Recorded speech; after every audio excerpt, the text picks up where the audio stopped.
let's start with these fires because it's kind of remarkable seeing these images of just entire communities of a pretty iconic American city, Los Angeles, very beautiful city, going up into flames, and who knows when this fire is going to get under control. And there's been a lot of focus on, as there would be in this kind of an instance, on officials in California, to some extent California Governor Gavin Newsom, but especially the city's newly elected mayor, Karen Bass. I think she was elected in 2023, if I'm not mistaken. And she was also someone who was on the short list when Joe Biden said he was going to pick a black woman for vice president. She was one of 3 people with Kamala Harris, another person who was a possible vice president pick. And as these fires broke out, she was nowhere to be found. She was actually on some sort of international trip to Ghana.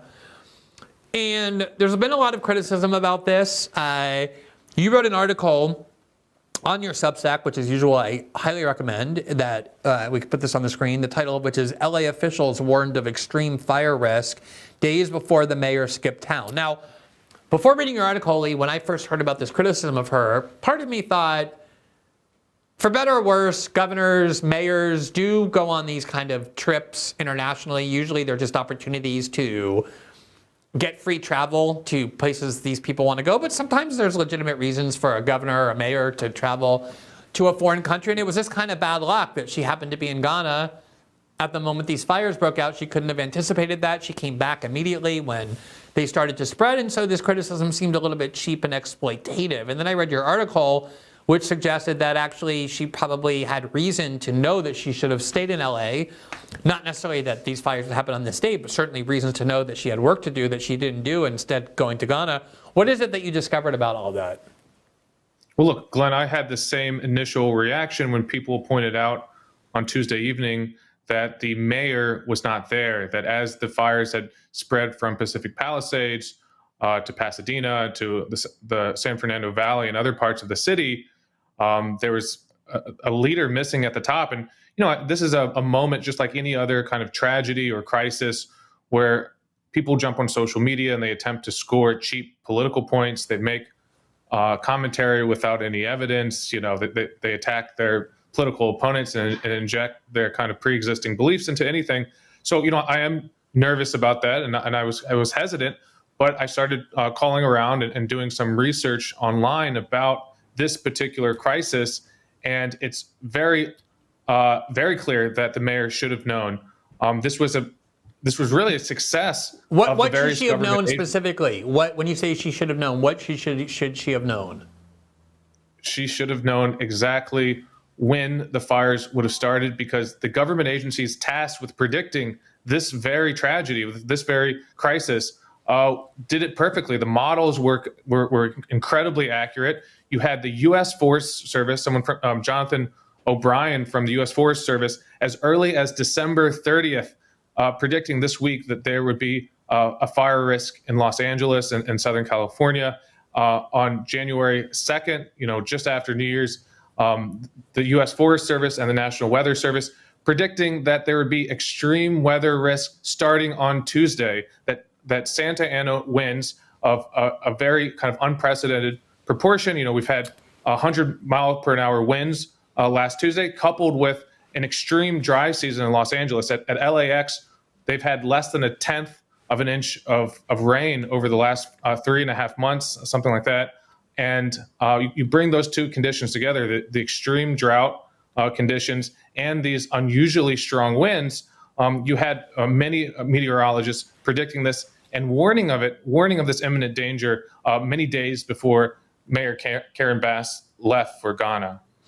So let's talk about that, because when I hear that, when I read your article, when I saw the evidence, my initial reaction was, if she really knew that a fire, not necessarily even of this magnitude, but of a very serious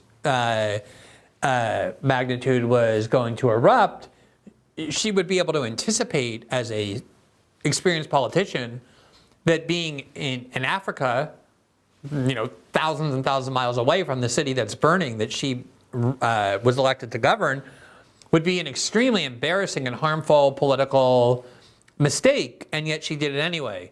And I want to share with you my hypothesis and hear what you have to say about why somebody might do that. Because we talk all the time about these career politicians, and I confess I haven't followed Karen Bass's mayoralty very closely, so I don't have a lot of very strong opinions about how she's governed Los Angeles. But she is a classic career politician. She entered Democratic Party politics and kind of activism. She got elected through her local Democratic Party machine to the California Assembly. She worked her way up the California Assembly, became House Speaker, Speaker of the House of the Speaker of the Assembly in California. Then when there was a House opening because a Congress member retired, she ran for that seat, was endorsed by the local Democratic Party machine, got elected to that seat, spent a bunch of time in the House, and usually people in the House, when they want to move up, they either run for governor, they run for mayor. There's usually if it's a big city, there's kind of a perceived step up to just getting an executive position. And then a lot of times if they get to be governor or mayor, they want to run for Senate. That's the natural progression of a career politician. And it seems like these people kind of often just keep going up the ladder just because it's their career. She doesn't really have an interest. It doesn't seem like she'd have like a particular interest in governing Los Angeles, which is, a lot of grunt work. It's like, oh, do these leaves, these long-time leaves need to be removed from this forest? Do we have enough water pressure for our fire department in case of... These are boring questions. These are not glamorous issues. But going to Ghana and, meeting with the leaders of Ghana and having a kind of reception from the presidential delegation, that's a lot more glamorous. And so it might be that she just has like more of an interest in doing that because running for mayor wasn't a passion. It was just her next step up. That's my perception of why so many of these people who want to govern end up not governing. When you look at this evidence and you see she was told but left anyway, why do you think that happened? Yeah, I think you're very astute there that that's essentially it. And I think generally the public knows this, but I want to kind of focus in on this one dynamic. One of the perks of being an elected official is the junket, essentially. Every month you have these opportunities to fly to tropical destinations, exotic locations, world capitals, be treated as a foreign dignitary, staying in 5-star hotels, flying in private jets, sometimes U.S. military jets, oftentimes first class. Sometimes it's paid for by the taxpayer. Sometimes it's paid for by lobbyists or foreign governments through these kind of nonprofit institutes they set up. We have scandals up and down California. The recently recalled Oakland mayor Shung Tao, she's under FBI investigation from a Vietnamese American business group, a recycling company that funded one of her junkets to Vietnam, where she went and partied and stayed in luxury hotels. I do see a role for foreign travel for a mayor of a major city. Mayor Karen Bass also traveled to Mexico for the inauguration of President Sheinbaum. Mexico is a major trading partner to Los Angeles. Ghana is not. So, I don't see this as an essential trip when you're looking at a crisis unfolding in front of your city. You're being warned repeatedly, that your office is receiving this imminent threat.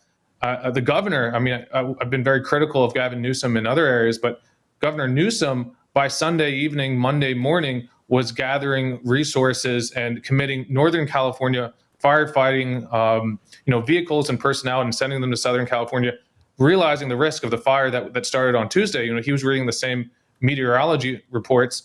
He acted much quicker. Karen Bass was still in Africa. She did not decide to leave until Tuesday, until the fires had already started, even with this, growing threat alert system that just ratcheted up in terms of how alarming this was from Saturday to Sunday. And she remained on this kind of non-essential trip. So, I went from a very similar sentiment to feeling some sympathy for Karen Bass. If this was truly an act of God, this is just unfair for people to criticize the mayor for not being there. She has to travel sometimes.